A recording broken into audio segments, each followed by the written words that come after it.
la moo nekk di new policies of the government fan la government bu nga yóbbu réew mi. ndaw yi foog ñu wecci suñ jikko war a yokk jom bi pour def li nga xam ne dinañu mun a njëriñ askan bi. tax tamit lu Sabally wax tamit digga la ndawi Gambie léegi fu mu nekk ne ñun ñoo moom ñun ñoo war a jóg pour ñu defar benn taw du ñu bàyyi diggaam ñëw fii nii pour mu ñëw dimbali ñu defar suñu so ñun ñoo war a jóg xaar suñu tànki tubéy pour ñu mën a defar diggaam. gis-gis dañ fas yéene ñëw toog waxtaan ak li nga xam ne mooy askan wi pour leeral mbir yi make sure ne Gambia dem kanam. yow soo ewoon benn suba DG Ola mooy la ne because wàññi leen essence price dañu wàññi sa salaire nga xam ne salaire bu ñu laa fee du la mën a dund ak sa njaboot dina la neex. No, it's not a question comme that. No,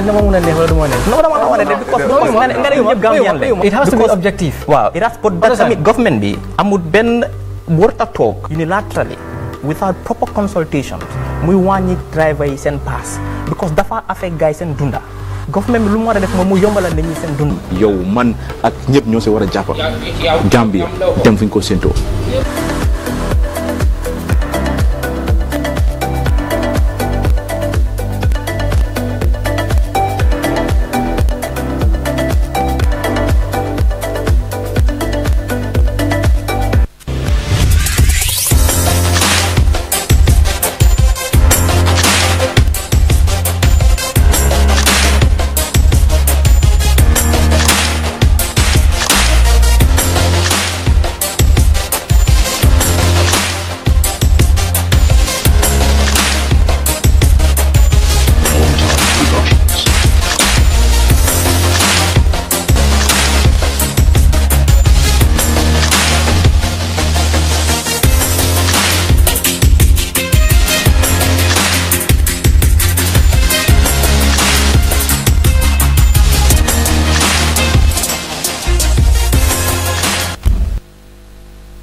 asalaamaaleykum mbokk yi di seetaan li ngeen xam ne mooy gis-gis comme ni ñu ko defee Friday bu nekk ñu ñëw waxtaane ak topic yoo xam ne rek maanaam dafa jiital askan bi tey nag dañ bugg a waxtaane li nga xam ne mu ngi am fi nga xam ne rek mooy Brusumbala muy political violence boo xam ne mu ngi am ci diggante ñi nga xam ne mooy APRC supporters yi ak ñi nga xam ne ñu ngi dëkk fi nga xam ne mooy Brusumbala tey nag dañoo ñëw waxtaane lii ñu xool naka la ñu mën a make sure rek maanaam indi i solutions nekkuñ fi pour xulo wala di wax ne kii ya ko start wala leneen ak leneen waaye lu ñoo def rek mooy dañoo make sure ne rek indi ay solutions naka la ñu mën a def rek ba saafara li nga xam ne mooy problème bu amoon fi nga xam ne mooy Brusumbala comme ni ma ko defee rek Gambia bi ñoo ko moom kenn du jóge outside mu ñëw defar li nga xam ne mooy Gambia tey suñ guest mooy David Kujabi PRO of the Gambia Police Force David Kujabi ñu ngi la dalal ci programme bi of course ñu ngi am tamit ki nga xam ne mooy coach Passamba Diaw last week mu ngi fi woon tey tamit ñu indi ko because coach moom ki nga xam ne la yàgg na di liggéey ci li nga xam ne rek mooy demal réew mi ci kanam ñu dem next lu ma def rek mooy dama dalal suma panelist of course Mr Mamadou Sabally Baboucarr Camara Dr Ismaila Ceesay dama start ak ki nga xam ne mooy Mr Mamadou Sabally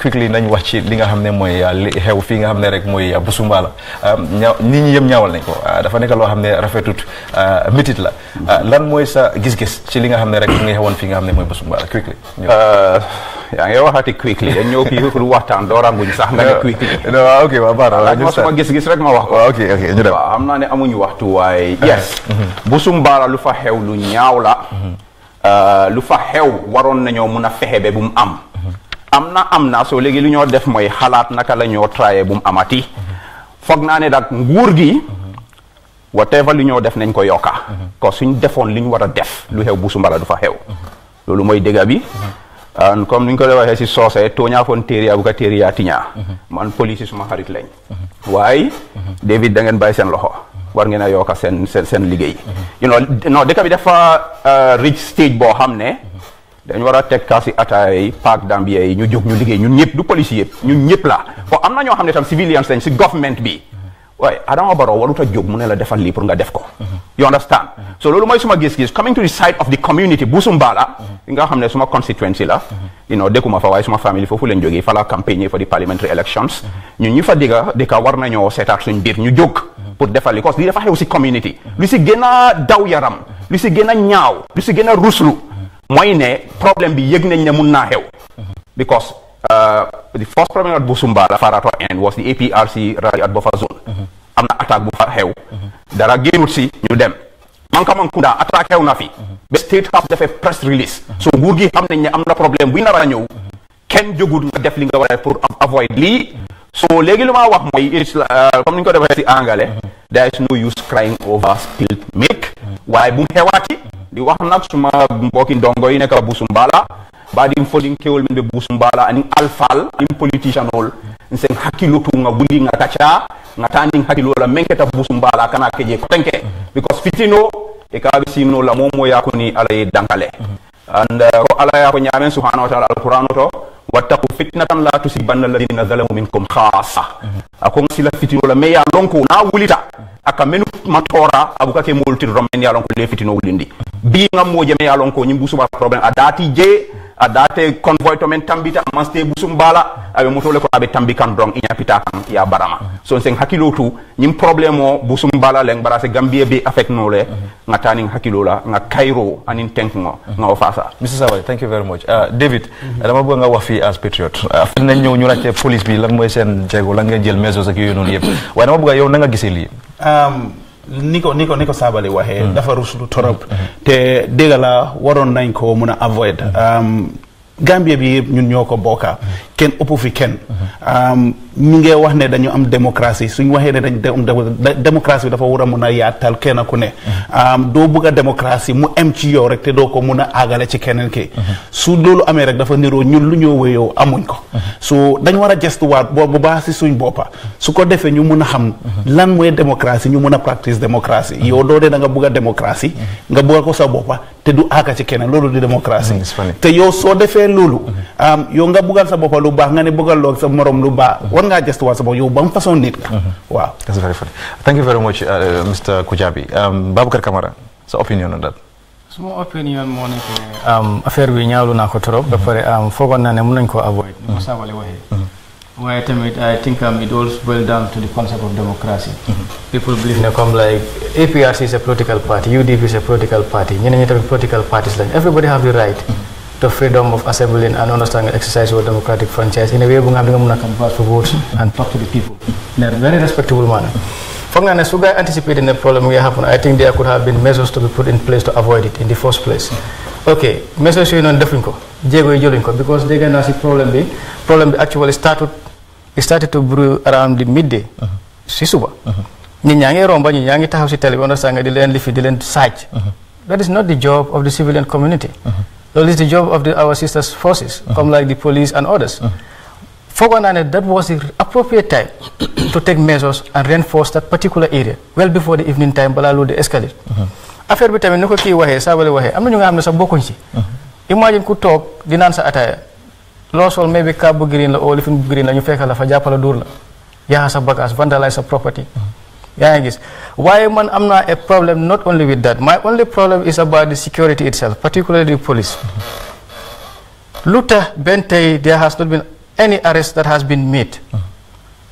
ñuñ gaañ dañ leen gaañ they were not blind time bu leen a gaañ mun nañoo identify kii ak kii they can be considered as suspects to get to the bottom of it lu tax benn tey loolu happened if we are talking about democracy we have to talk about also fair justice to all okay waaw loolu moo nekk sama point thank you very much coach Pasamba Jaw waaw li nga wax mooy definitely it was really sad pour gis lu happen waaye nag lu yëngooti rek am na lu tax mu xew waaye I would agree with ñi nga xam ne ñoo previous speakers yi rek mel ni police yi could have done something about it because man I believe ne ba Mankamankounda happen then that should have foofu la strategy bi waroon a dooree nga xam ne going forward every village bu ñoo dem or every town you will heighten the security level so that at least they would protect them ba gaay dem fu ñoo dem ba pare let's also look at something li nga xam ne mooy happen we are coming from a dictatorship a very brutal dictatorship and unless the dialogue starts unless the victims see a justice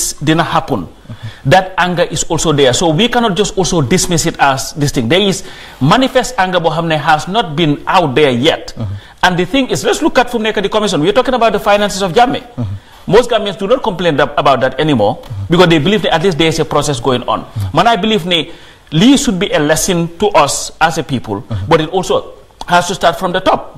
Communicating with the people. The president, Adama Barrow, moy wara start this dialogue with the Gambian people so that you understand not only the concept of democracy, but the need to bring that unity. When the Gambia was most volatile during the impasse, we were able to unite as a people in spite of our political differences and see it through. But su fekkee ne ñu ngi toog ñoom it and just believe that everything is fine, what is going to happen? Well, you're going to have reactionary forces all over the place. And li mole happen. So check Brusumbala is a very populated place. Chances are maybe few people did that. But now you have the whole community, being brought together as ne wa Brusumbala ñoo def nii. But I believe that the government must redouble its efforts by start communicating, and it must start from the president. He cannot just sit and expect police nañu. No, police am nañ bad. But when the president speaks, from in America, the bully pulpit, as the president of this country, who is seen to be a respectful person and who is also respected by the people, I think that it will help in the healing process. Barrow should be the healer in peace of the Gambian people. And when that process starts, then Gambian will start accepting that concept. You know what? Eventually, dina happen. Why, as the conversation goes, we can continue in this. Thank you very much, Coach Brusumbala. Dr. Ismaila. Jërëjëf maa la nuyu. maa ngi nuyu suñ seetaankat yi ñu nekk si kër gi. Bi nakacaabe tilina muna la bolong min keta Brusumbala nyalungol kono ngajale ko tinyaro keta jele nyo baramo keta jele bi mina wale kacala ka jube ko bitanya men fo wasifal ate ken wala ko tenke. Maa ngi ñaalo le Brusumbala comme ñepp nuñ ko ñaawlo. And te agree na ak coach ne communication it's very important, especially between the governed and the government. Dañ ko wara seetat. But man, 3 things la fi gis ne it's a failure of 3 things. Couple of months ago, xam ngeen lu xewoon Brusumbala. Similar incident happened on Nafa. I think they were trying to demolish some homes in Brusumbala. You'd see joke Farato. You'd see joke started, and it was vandalized. It was the same spot. They burned cars, they burned caterpillars. 3 things more fail silini. Intelligence failure happened na fi. What is this or the so-called the NIA doing? I mean, Lee is something which is ABC for any intelligence community. Purunga mona anticipate ne. This is bound to go, especially in Kauai after Mankunda. Hapun nafa. Come ko coach wahe. The nation is still in a process of healing. Amna nyo hamne they felt ne justice is not yet served. And the TRRC before munyo, there are most mechanisms in place for you down tension. So intelligence failure amnafa. Second failure is security. And when I was there yesterday, the madam for just observe, Magis they deployed almost 6 economic soldiers. And Mola wanted to see the gravity of the whole situation. Another failure is our youth policy. Because Brusumbala is a youthful population. And most of the people involved in this are young people. Not because they have any political leanings. Some of them even, they involved, because when you have a country, the population are young. Anything to do, that is illusion. They have no job. They take advantage of these situations. Charles Taylor don't enter Liberia in 89 through Nimba County from Ivory Coast. He went in with only 100 men. Before Muaga Monrovia, because most of the youths in Nimba County had nothing, they joined him. So no matter, we have to really have a policy to ensure youths in, and you said how to manage them. Because whatever should that attack no they gain because they have nothing to lose. So the failures in him happen. And come we are not here to blame anybody. We are here to find a way forward. Said how to avoid such situations from occur. Because Lee can have implications for national security. And right now, as we know, our security situation is very, very, very fragile. The least we need is such incidences they can turn violent. And I think the police, I hope, will consider this and make sure Nelly mum hapunat. Okay. Legui ñu def rek moy dañoo dem ak ben interview bi nga xamne ñu ko defoon ak Fabakary Tombong Jatta. But before that, nañ indi ben story bo xamne Ibrahima Jatta moko defoon demoon fi nga xamne moy Brusumbala manam mu xol lan mo xewon ak lan ko start ak yu non rek. Nañ dem ak lool nonu story bobu nonu with Ibrahima Jatta. Den suñu delsué ñu continuer ak waxtaan bobu nga xamne ñu ko defoon ak Fabakary Tombong Jatta.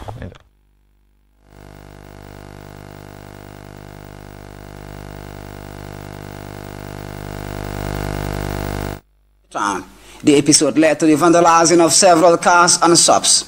The worst damage happened at Marangkunda, in the home of Brusumbala Imam Muhammad Lamin Marang. The Imam told GRTS they were in the middle of a naming ceremony when they had a great uproar outside the compound. The ensuing rush almost crushed the owner of this motorbike, according to eyewitnesses. This motorist lamented the damage caused to his prized vehicle, which was caught in the brawl. Meanwhile, several people who sustained injuries in this scuffle were rushed to the Brikama Health Center. Here, doctors struggled late in the night to take care of patients coming in with major wounds and lacerations. A few in critical condition, like this woman, were immediately referred to the Edward Francis Small Teaching Hospital. Elsewhere in the metropolis, a blocked traffic grid comes to a halt as the APRC procession made its way towards Talinding. When our cameras met them, it was a usual motorcade, but what happened in Brusumbala is a question that remains to be answered. Ibrahim Ajata, GRTS. Yes. But quickly, thank you very much. Thank you very much, Ibrahim Ajata, for that wonderful report. Lu ñoo def rek mooy dañoo waxtaan quickly with Mr. Sabally. Of course, gis nañ political parties yaa ngi bëri ak yooyu noonu te lii lu ko indi yëpp cause bi yëpp bugguma dem into detail, but then xam nañ ne in one way or the other, political parties yaa ko cost. But ndax lan lañ war a expect from leadership, political parties leadership maanaam lan la gars yi war a def pour address problem bi. I think ne coach ak doctor mentioning about the reconciliation process and this TRCC. Ndax whatever it is, you know, that's how I'm not interested. Ndax dañ war a toog rek di xaar a process bi nga xam ne sax tubaab yi ñoo push pour ñu def ko pour ñu war a reconcile ñu nekk ak mbokka ànda si jaama ak salaam ndax ñun dañ war a toog di xaar UN ak EU pour defar suñu réew. ñoom ñaar yëpp wax nañ we are going through a healing process. Many people are hurt. am na ñi nga xam ne sax they are hurt yi nga xam ne yow doo xam ne sax they are hurt but they are deeply. And regardless of which side bi nga nekk, whether APRC nga nekkoon or opposition, everybody had something that you went through. ñu ngi manage processes. These emotions are buried inside. ñun dañ am ca aada ak cosaan. nekkul ne lu ñu war a def yëpp si tubaab yi lañ ko war a jàngee. am nañ ay institutions cultural social yi nga xam ne war nañ ko mun a use pour defaraat réew mu indiwaat nit ñi ñu nekk benn. I think ne ñu ngeen nelaw dañ war a jóg as a nation. Thank you very much, Mr. Sabally. And on the political side thingy, democracy lañ oote. It comes with some noise. Why? Back to the police. Action being jël sa di wax ne dañoo suspend all rallies is good for the occasion. Why buñ victimize political parties for the security not doing their job. Thank you very much. Piaro, léegi dama bëgg nga wax ñu yan measures ngeen jël police bi pour mun a make sure ne lii du mun a amaat ba pare lan ngeen am pour def ak lii lan ngeen faje si measures suñ jël mooy li mujjee wax ni mooy pour suspend permits suñ jot a joxe because joxe nañ permits APRC ñoom seen boss bi was already in the process. UDP joxoon nañ grantoon nañ leen permit ba pare ta amoon na permit request yoo xam ne jotoon nañ leen luñ def mooy suspend until ñu we have sanity again. That could be anytime soon because lii bu mu happen démba si boppam the Deputy Inspector of General Police boole ko Deputy CDS and other security personnel dem nañ Brusumbala si boppam they've held talks with community leaders there and that is a beginning and investigations are ongoing. From there we would know lan la ñoo def next. So these are actually steps that we are taking. So we are trying to do everything possible to make sure that people's rights to practice politics won't be infringed. Well, we have elections in 3 months. How long is this going to last? If this kind of chaos continues, surely we won't be able to hold elections. Are you going to allow it to continue? No. That is what we are doing now to make sure that the incidences in Makamankunda and Brusumbala don't ever occur again. Thank you very much. Mr. Kamara. Okay, I have a question for for PRO. Actually, my point is, can Gambians expect justice for those whom you know that they have nothing to do with this and their properties and themselves have been vandalized? Can they expect justice in this new democracy? That is actually the reason why we are undergoing investigations. A team has been set out and they are working day in, day out, collecting whatever evidence they can. From there, of course, the law will have to be applied, and that will mean justice. Okay. So a build-up. Sorry, Dr. Baimanyu, Mr. Kamara. Okay, a build-up. we are in the process of reconciliation, national reconciliation, trying to, wow. I think, of course, we have to understand that we have a very premature democracy. That has to be very clear. Wow. Okay. Whether or we are not, but I believe governments themselves will want to reheal, understand, and come out in all way. So in that process, in this particular era itself, they have been abused. Their rights have been violated. Now, if those people cannot even have justice now, how about those people who did not even yesterday, they were in the same kind of problem? Listen here, listen here. Mr. Kamal. This is a crowd thing. It's not two individuals involved in a thing. This is a crowd thing. A political party was on a convoy, and we're talking about a village here. You cannot just go and start arresting willy-nilly. No, we are not. No, Mr. Kabarhara, we understand the process of the law. Look, Mr. Kabarhara, explain. Okay, we have to be careful how we go about this whole thing. We are talking about democracy. We are also, the police is also working on applying democratic policing. Okay, so we have to be very careful here. Okay. We could have just gone out, send PIU there, start harassing people, but that is not what is right. No, this is Uganda. You can't harass. No, there you go. Okay, so we are also there needs trying to be a follow process. the due process of the law. Okay, we are going to try in our own capacity to do everything possible to make sure that this situation is given the proper address it needs, and that it doesn't ever occur again. Mr. Kabarhara, no, Mr. Kabarhara, coach. Yeah, my thing is, I really have a problem with this unilateral decision taken by the police to suspend political activities. I believe that is just trying to cover up a bigger problem. The issue here is you had schemasis in an area that should not escalate to the level where the police would unconstitutionally and illegally declare, you know what, we are now suspending all political activities until at such time we must the problem. And what is more troubling is the statement that Mr. David made here right now. If this thing continues, we may not even hold Nakalatura elections, the local government elections. Listen, the issue here is this is a democracy. And the last thing that we need is that every time an uproar comes up, then you say, you know what, now all other rights would be suspended until that uproar is settled. There may be forces whose interest is not to see a democratic Gambia, but a chaotic Gambia. So what you are doing in essence is not only violating the rights of political parties that have nothing to do with this process on other Gambians, but to also encourage those who may want to see a chaotic situation where they can see a Gambia going towards out of democracy instead of leaning towards the democracy. I think it is definitely ill-advised to come up with that statement and say, you know what, we are suspending all political. Thank you very much, Coach. Thank you very much. Not a revocation. Yes, I think, Doctor. I think Coach is right. But speaking from a security point of view, I think the police can, if they have reason to believe that because of these tours, political tours, is causing problems, they can maybe a short-term suspension to assess the security situation and see where mistakes have been made. And if they know they can rectify it, and business can go as usual. But I have a problem.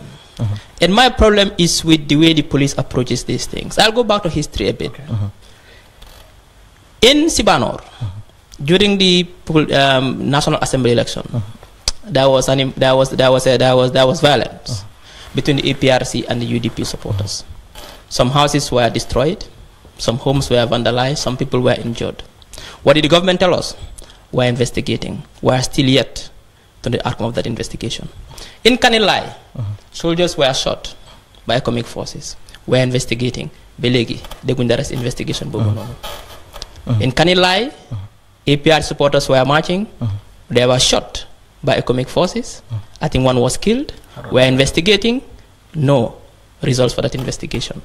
So in Mankamakunda, we're investigating. So when people find themselves in a country where they do things with impunity, they'll take it for granted, they'll do it. But those who violated the law in Sibanor were brought to justice, the whole Gambia sees it. In Kanilai, in Sibanor, in Mankamakunda, and also in Brusumbala a couple of months ago, the law is taking the full force. They negotiate with anybody. But when things happen, and I can tell you, the next year, don't get the outcome of the investigation. I can promise you. Sorry, Doctor. David. Yes. Doctor, Langa Ampurwa. Quickly. We have a new management. And I am happy to say that our Inspector General of Police is a human rights lawyer. Okay, and I'm quite so. I'm quite so. Okay, I'm quite so. He is bent on saying that justice is served. Okay, so just give us time. I'm quite so. Something positive will come out of this. Okay, quickly. Hang on, Mr. Sabali. Nañ dem ak benn interview boo xam ne ñu ko defoon ak Fabakary Tombong Jatta. Then you quickly come back and then discuss briefly.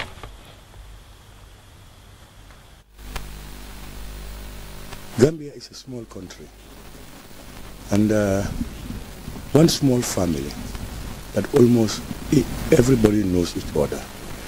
A lot of intermarriages, friendships, etc. So it is important that Gambians are not agitated by any force against each other, be it political leaders, regional, tribal, religious, ward level, village level. Let all Gambians refuse to be pushed into agitation, because instability is the worst thing that can affect humankind. We should ensure that come rain, come storm, there is peace. Thank you very much. Let's do quickly, Mr. Sabali. Gis nañ Fabakary Tombong lu mu doon wax ne ñëpp dañu war a nekk benn ñu bàyyi suñu xel ak yooyu noonu. Lan mooy sa opinion? Perfect statement. Loolu lañ expect si Fabakary Tombong. Fabakary Tombong li mu war a def la def. Ne yeneen political leaders yi def the same. waaye dama dee bugga pour debate ak suma gaay waaye tey maa ngi agree ak ñoom 100% both coach ak doctor. Coach wax na about communication. There's a huge communication void in this country. Nguur gi nekkuñ di jokkooy ak nit ñi di wax ak nit ñi nuñ ko war a defee. So yii dañ war a create more platforms te yéen am ngeen si wàlla yéen media bi. From day one, Giss Giss, my emphasis in New Gambia has been on the media. Dimbale leen nit ñi, dimbale leen nguur gi ak nit ñi ñu mun a communicate pour jaama ak salaam sax si dëkk bi. Okay, David, na mu nga ñoo jox la moo nekk di happen new developments yoo xam ne ñu ngi happen currently fii Brusumbala because already nit ñi xamuñ lu nekk di xew. Right now, situation before Mungi calm. Investigations are ongoing. Report bunyo JLC investigations nyom ñoo muna jox direction as to what next we will do. Okay, that's very good. Mr. Babakar Kamara, statement. Okay, no. Fabakary. David No statement. So it's okay. Okay. Actually, Fabakary definitely as a leader. That's what we expect. Come like any brom care, you must call for peace in times of violence and other things. But then also we have an issue also with people online. Nekom like the Karawas or whatever, they are Gambians, they have the right, to express their opinion in every manner possible. But then any act that will fail or make somebody understand to remember his past wounds, I think is not a good sign. Of course. Particularly, understand they bent on, trying to pinpoint exactly key political party or that. I think it's time to, it's the process of rehealing, so we should avoid all those things.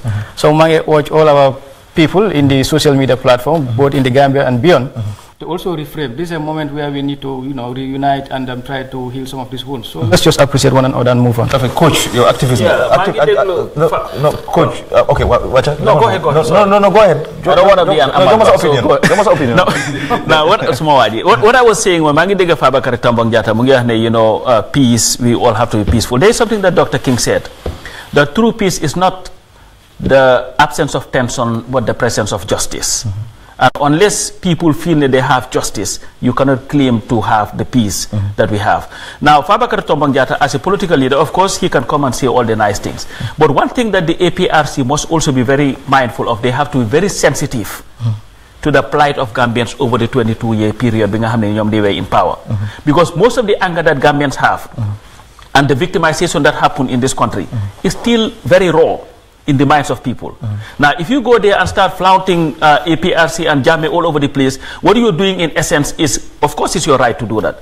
But be sensitive to that victim. Sorry. No, all I'm saying, Moine, I don't have a problem with them going to campaign. But all I'm asking for more sensitivity towards the people that have been hurt. I think at some point, the APRC as a party must come in reality and in terms with the fact that their rule was a brutal one. You understand, Mani? And we cannot just sweep that under the carpet. But most importantly, when I went to the victim center the other time, and listening to their story, I see people who were seriously victimized, who feel that they have been neglected by this government. But coach, you're the best way to fight problems. No, come victims you are. No, the victims, all I'm saying was the victims must see it. Because Barrow must understand, and his government, without those victims, they would not have been a President Barrow. Because the reason why the Gambians all came together and decided, you know what, we had enough of Jammeh is because of his victimization of Gambians. Because if he was a normal leader and not a crazy one, chances are he would have been here forever, guiding Kotacho.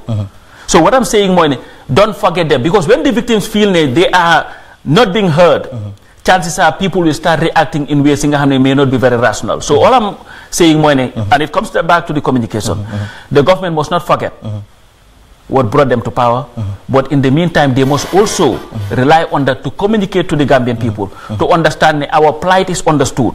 It may take long, but eventually we will get there. Unless that reassurance comes, you will continue to have these problems, and we will just be going back to having cabinet meetings for 24 hours, and nothing will come out of it. Doctor? Yes, I think I agree with Lugai Wafini.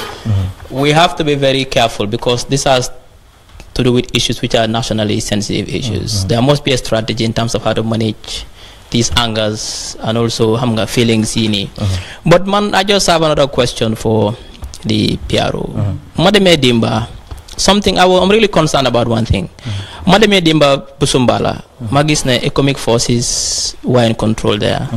It made me wonder, is it because Swin paramilitaries cannot control such a skirmish? Because for me, I think one of their mandate is to protect the president and also the territorial integrity of the Gambia. If we can have such a small crowd violence erupt in Brusumbala and paramilitaries in Moninko could have to bring economic, then we have a very, very serious security problem in this country. Well, okay, so I agree with him in totally. Okay, something like that is not supposed to happen at all. We have the men, but the truth is, we do not have the necessary resources. So the PIU, for example, you will find there enough personnel wherever it's needed, they will be needed with the necessary tools. They can quell any kind of uprising. But then they need to be properly equipped. Exactly. And I at this juncture would like to appeal to government. Let them realize that these things are needed if we should be able to carry out our job. Okay, David, ñu bari ñu ngi complain mënuñoo rely seen hopes on PIU ak police dañ feel ne ngeen war a di partner ak soldiers yeeg yooyu noonu ne you guys are not fit enough pour ngeen ni man certain things. Okay, listen. Let us be realistic here. Jelal Gambia, just a few days ago, Mang Don Hall swing crime statistics. Okay, the population of the Gambia police force is just about 6,000. Okay, yes, sure. Compared to 1.8 million that we are actually policing. Okay, Bohole crime trend in Gambia. It's almost just most of the cases that we receive are either theft or assault that happens when two people quarrel and so on. And because of community policing, we are not equipped when it comes to resources, but we use the only tool that we have that we can easily use, which is community policing. Are you saying that you guys are effective? Is that what you are saying? Yes, we are effective. But what we get from the public is completely different. Mr. Sabali, wait. Mind you, listen. These are a few skirmishes that happened. But mind you, on a daily basis, 24/7, we are providing security successfully, despite the meager resources that we have. You should be able to give us commendation for that. Thank you very much. That's very good. Okay. If you look at the sub-region, Gambia is one of the most stable countries. The police are doing a fine job. Government has to know their priorities. Our priority right now, one of the top is security. They have to invest money in the police. Among the resources, among the proper training. One thing again. The political parties, the leaders, they have a responsibility. They have to train their militants. Political parties is not about going around canvassing for votes. They have to provide training for their militants, to train them about democracy, train them about tolerance, and so on and so forth. But some politicians, obviously, the leaders, they know EUREC, they have to do some training because it happen here because the people don't understand what they are doing. Okay, Coach. I just add to that, like you were saying, yesterday I went to Brusumbala to see what was going, and I met with the PIU. I spoke to them. I was with Said Matijau, and what I saw were people who were determined to work, but who were tired and in fact hungry, because one of them told me, "Nema gis nga since demba buñ dewe yebe tay, we've not eaten." Mark said, "Mati, we had to dig in our pockets." Take money out, Joko the commander, can you please buy water, in fact, for your troops? And what I did, I called a senior government official, I'm not going to mention the name now, and called protocol officer, Neko Mane, this problem is going on. What I think needs to happen, tell your boss to drive Mutombi, go to Brusumbala, talk to the people.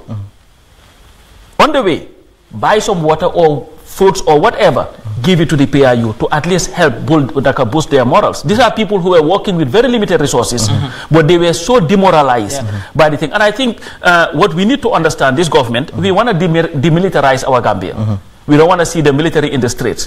But if that is to happen, we must also equip our police so that they will be able to carry out the job that they need to carry out, because that's the only way we can move forward. We cannot just expect, economic is here, and to me you cannot have 6 layers of security and have skirmishes like that with them for 24 hours. That's very true. Okay, Mr. Sabali, nañ wasi affaire yi naka young people especially, because you only deal with young people. La nga foog ne loolu lañu war a def at now government bi la loo war a def ban dialogue la war a am ak young people lañu mën a make sure ne ñu control these kind of problems bu mu amati. Well, xam nañu there's a practically complete absence of dialogue between government and the young people and the Ministry of Youth and Sports. I'm sorry, but you are not doing your job. So government warna push Youth and Sports Ministry bi. A lot of the youth work that's being done in this country is done by voluntary organizations, individuals. You get set up by organizations, and we have a youth problem. That we amuñ liggéey. Fu mu nekk nii what made it worse? Europe a nge deport. Back way Libya ñu nge deport. So we already have a problem even without these skirmishes. Suñ demee ba di gis lii na nguur gi jóg ñu taxawa. Okay, Piaro, léegi la nga am pour assurer nit ñi ñu nga xam ne ñu ngi digga Brusumbala ak yooyu noonu, because currently there are a lot of people yoo xam ne duñu dem area Brusumbala bi jàpp nañ ne problème bi dafa continuer. No, la nga am pour assurer problem before has been averted, and believe me, we are going. ñu fa gis naa fa gaay tey. Wow, we still have to remain there. New set situation there. Okay, we'll have to remain there.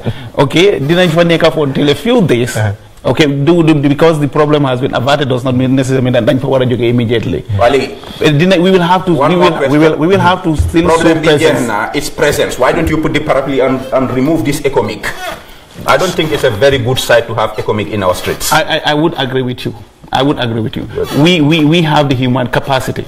I believe that. Equip us. Just equip even the equipment. Currently, I think you have the equipment and the resource. If you chop, boy, I'm getting Harris. You know, we can keep improving capacity and training and equipment, because I think we can have more serious problems than this. It comes with democracy. Democracy, human rights. Tagasa police chief for being a human rights expert, which man, I'm not even sure if that's a plus or not. Then equip institutions, not just for now, but for the future. Okay, but for now, I'm getting time dafa jëm Mr. Sabali. David, you guys are doing a wonderful job, to be honest. Sabali, fu mu nekk nii what's trending segment bi luñ bëgg a wax mooy gis nañ just recently UTG University of the Gambia gaa ngi bëgg ko fa award PhD degree to Barrow. I'm not sure nag confirm nañ ko or not, waaye nit ñaa ngi ko wax lan mooy sa opinion on that? Su dee luñ bëgg a def la, I think the timing is wrong, because lu xew mooy from the background dañ dem to a point bi nga xam ne former president he had more awards than any other person in the country. Because a trend would start, every institution was forced, either overtly or covertly, put your awards, gender advertisements in newspapers, the kotaga. I think the timing is wrong. Wow. Thank you very much. Piero, on that. This have not inform the desire for work award. I mean, maybe soon we will be able to tell why. Man, I think I agree with him. I think it's a little too early. Wow. Nam jox very good reason. Honorary doctorate. Okay, thank you very much, Babu. I think it's just the same process. Like if you don't have the time, you wouldn't buy eye service from like they can be passing alone. Less people work and forget about this favoritism. So, please. Well, they are just trying to place him. That's all. Okay, coach. very caaxaan la ngir university boo xam ne amuñ a proper doctorate programme foog ma ne am nañ the capacity to jox anybody honorary degree. We've seen that happen everywhere, but one my thing is just to the president. Mr. Barrow, and I've said this so many times, Gambia dañ mën a jaay nit dinañ la jaay, and the thing is not for your success but just to have access. So maneke yo, the same way that you told them not to call you Alaji, which you are entitled to be called, tell them to keep their honorary degree and give it to people who are more deserving of it.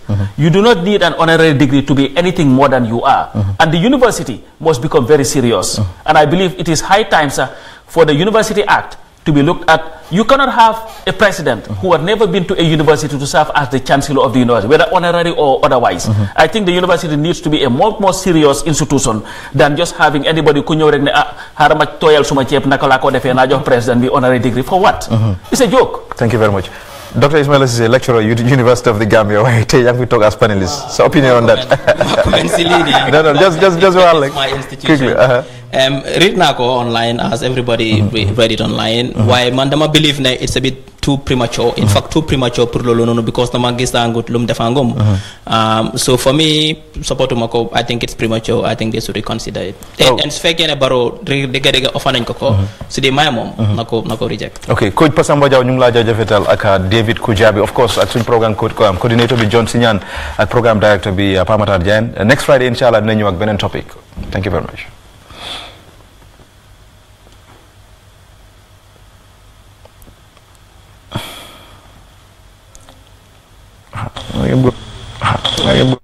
xool naka la ñu mën a def rek ba Gambia dem kanam doomi réew mi mën a gis seen bopp ci li nga xam ne rek mooy Gambia bu bees bu nit ñi di